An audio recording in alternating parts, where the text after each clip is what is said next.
Describe physics in your own word.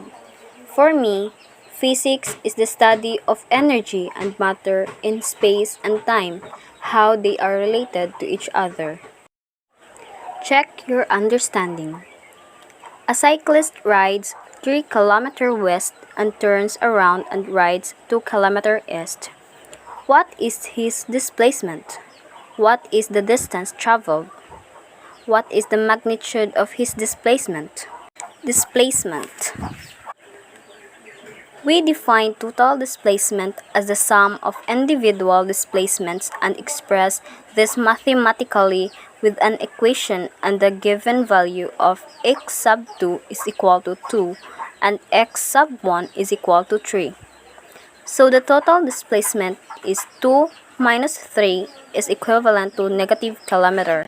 The displacement is negative because we take the s to be positive and west to be negative. Travel distance. We'll add directly 3 km plus 2 km to determine the distance traveled, 5 km.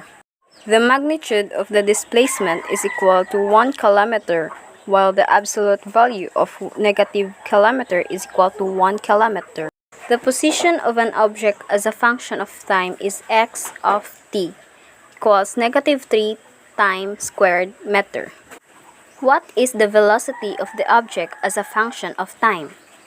Using power rule of calculus, dx of t over dt equals n at to the power of n minus 1 is equals to 2 negative 3 t power of 2 minus 1 is equals to negative 6 time.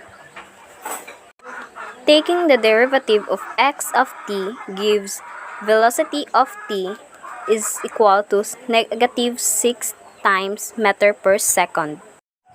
Is the velocity ever positive? No, because time can never be negative.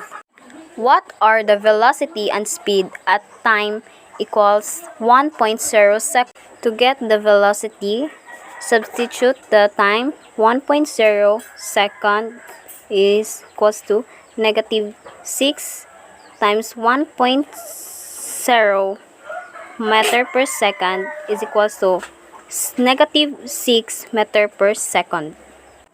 To find the speed, we will directly get the absolute value of the velocity, which is the speed is equal to 6 meter per second.